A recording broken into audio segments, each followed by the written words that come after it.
Hello friends, in the previous video we creates the rectangular square form star pattern print.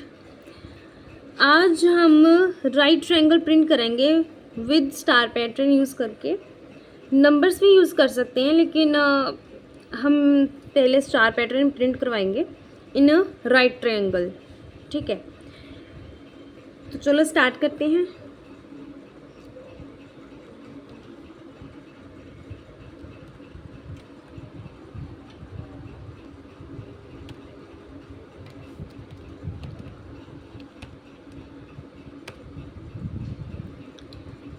I stream का मतलब तो आपको पता ही है ना. आई स्ट्रीम एक लाइब्रेरी है, एक हेडर फाइल है जो हमने इंक्लूड की है. ये हमें सी आउट और सी इन यूज़ करने की परमिशन देती है. ठीक है, ये भी आपको पता ही है, लेकिन फिर भी एक बार बताना हो जाता है कि आपको कंफर्म है. ठीक है ना. देन हम यूजिंग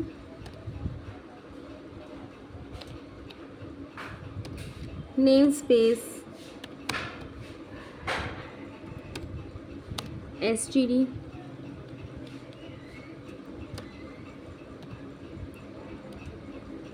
इसका यूज़ करने से हमें बार बार std रेजोल्यूशन ऑपरेटर लिखने की ज़रूरत नहीं पड़ती है. अगर हम इसको एक बार ऊपर लिख दें तो हमें हर बार std resolution operator cout use करने की ज़रूरत नहीं है. हम अकेला ही उसको सी आउट लिख सकते हैं. अगर ये ना यूज़ करते तो हमें लिखना पड़ता, इसके बिना सी आउट यूज़ नहीं हो सकता था ना. तो आगे इंट मेन फंक्शन स्टार्ट करेंगे. नीचे इंट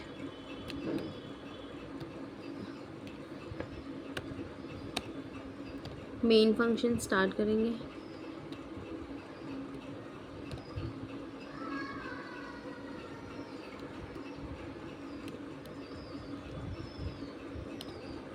ये होती हैं brackets, square brackets and then braces.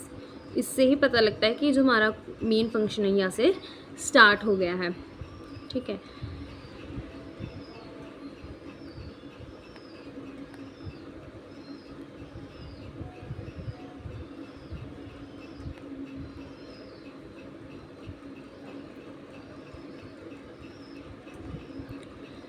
Main function जो होता है ना वो ना प्रोग्राम का स्टार्टिंग पॉइंट होता है. ठीक है, यहीं से ही एग्जीक्यूशन हमारी जो होती है ना स्टार्ट होती है. ब्रेसिस के अंदर से ही जो कोड है हमारा स्टार्ट होता है. फिर हम एक नेस्टेड लूप लगाएंगे फॉर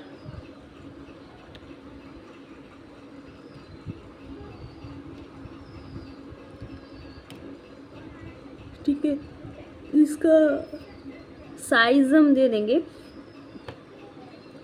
2 वेरिएबल डिफाइन करेंगे आई और जे नाम के. यहाँ पे हमारा आ जाएगा इंट. ठीक है, आई के इनिशियल वैल्यू हमने दे दी इसको 1.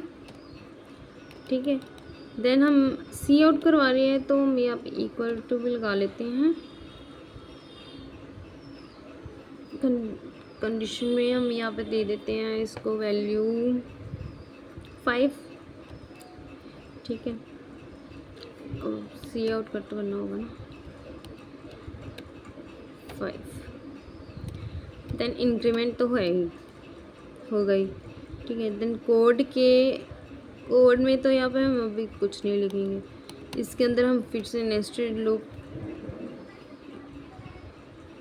इसको बनाएंगे फॉर लूप का यूज़ करके. इसका भी इंट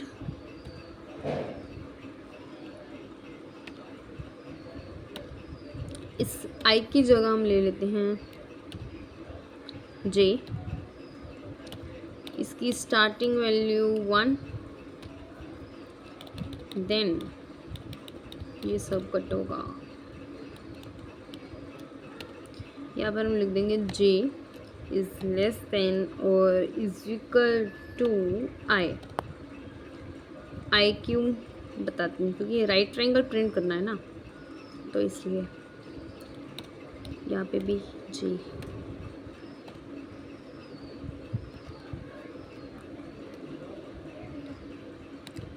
जैसे कल के कोड में हमने यहाँ पे सी आउट करवाया था, वैसे ही यहाँ पे भी हम सी आउट करवाएंगे सेम लाइन को, क्योंकि हमें स्टार पैटर्न ही प्रिंट करवाना है, तो इसलिए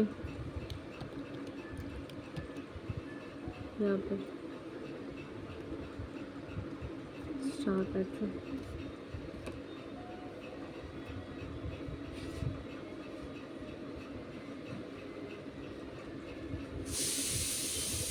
पहले कोड लिख लेते हुए फिर आपको समझाती हूँ लाइन बाय लाइन, ठीक है।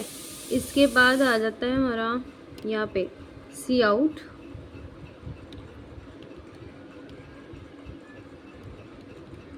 एंडल,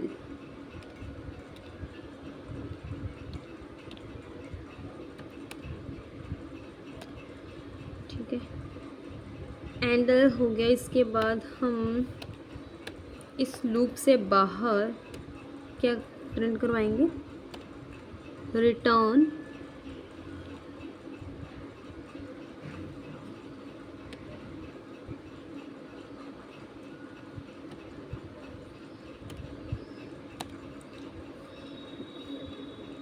ज़ीरो।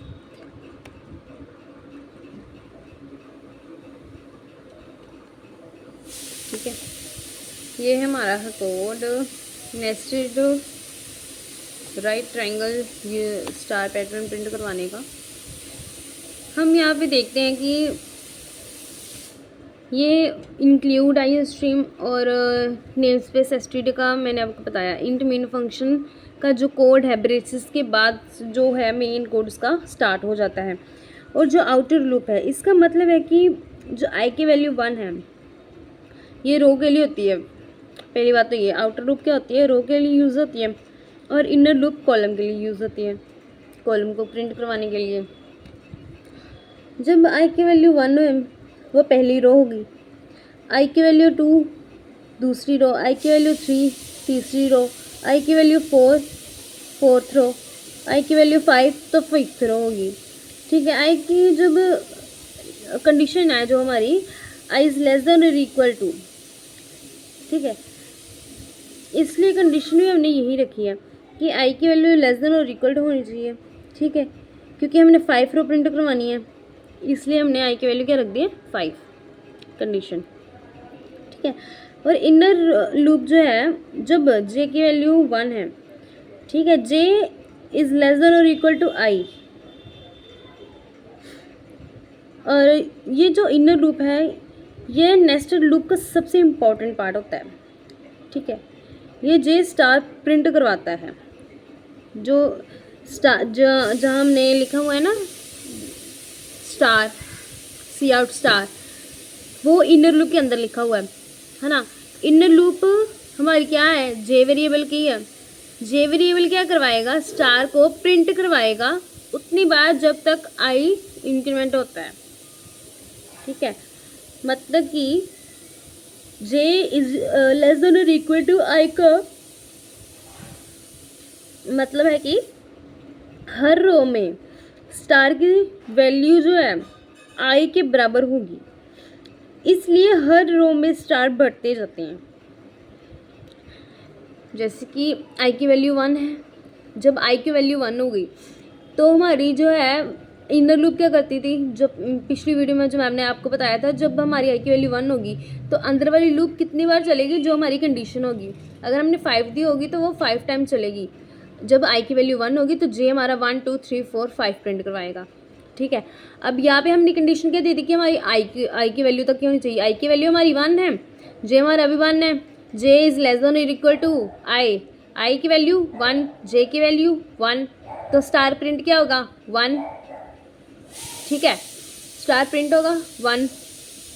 ठीक है, उसके बाद फिर जब इंक्रीमेंट हो गया जे कंडीशन के बाद, तो पहले तो सी आउट होगा ही, फिर प्रिंट इंक्रीमेंट होगी। इंक्रीमेंट होने के बाद क्या होगा, आई की वैल्यू क्या हो गई 2 हो गई ना जो वैल्यू आई की, तो जे तो हमारा 1 नहीं रहेगा, जे हमारा क्या है 1, और जे की जो वैल्यू हो गई 1 और आई की वैल्यू क्या हो गई 2। जब जे, यहाँ पर देखो मैं लिखती हूँ, जे की वैल्यू क्या है, जे इज इक्वल टू 1, ठीक है।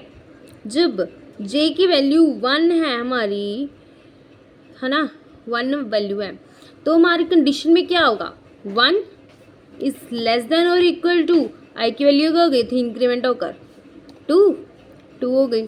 तो हमारा जो जे है वो 1 से लेकर 2 तक प्रिंट होगा, यानी कि हमारा जो प्रिंट होगा ना वो होगा ऐसे, यहाँ पे बताती हूँ, यानी कि एक बार जाने के ऊपर प्रिंट हो गया ना स्टार, यानी कि सपोज आप इस तरह से लगा लो, यहाँ पर एक स्टार प्रिंट हो गया, एक स्टार जो हमारा है प्रिंट हो गया, एक स्टार प्रिंट हो गया, ठीक है। उसके नीचे ये स्टार तो आएगा ही, ये वाला स्टार आएगा ही, ठीक है।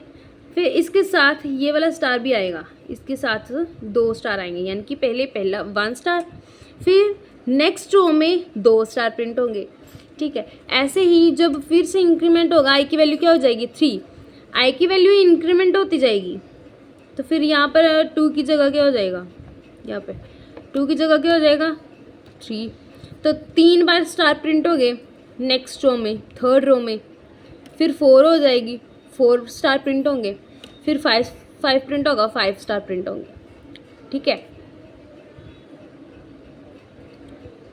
जब इंक्रीमेंट होगी फिर से आई की वैल्यू क्या हो जाएगी 6, लेकिन 6 यहाँ पर कंडीशन फॉल्स हो जाती है ना, आई की वैल्यू जब 6 हो जाएगी तो कंडीशन तो हमने ये दिया ना 5 से छोटा होना चाहिए और उसके इक्वल होना चाहिए, लेकिन हमारे लेस देन भी नहीं है और इक्वल टू भी नहीं है, ग्रेटर देन है 5 से 6, तो यहाँ पर कंडीशन हमारी फॉल्स हो जाती है।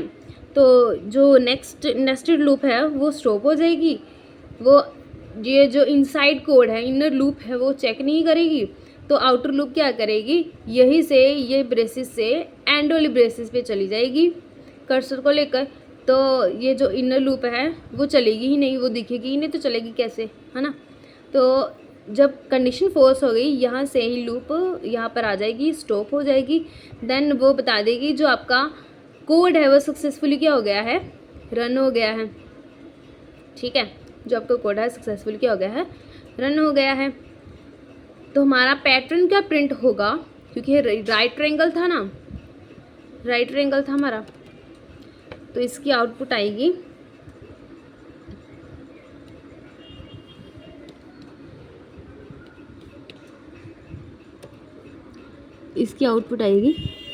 Star, then star star, then star star star,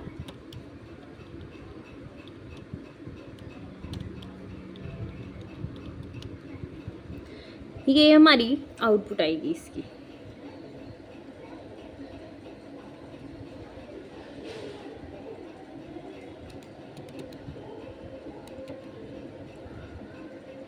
जो मैंने आपको आज कोड करवाया ना, उसकी आउटपुट ऐसी आएगी,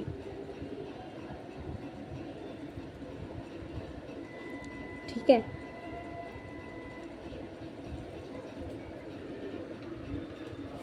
ये हमारा कोड है, इसकी आउटपुट क्या आएगी, ये राइट ट्रायंगल, इसको बोलते हैं हमारा राइट ट्रायंगल है, ठीक है। आई होप आपको समझ में आया होगा, ये आपको आना ही चाहिए। नेस्टेड लूप बहुत इम्पोर्टेंट कंसेप्ट है इन प्रोग्रामिंग में। ये इसलिए इम्पोर्टेंट है क्योंकि मोस्टली हर क्वेश्चन हर इंटरव्यू में पूछा ही जाता है मोस्टली, ठीक है।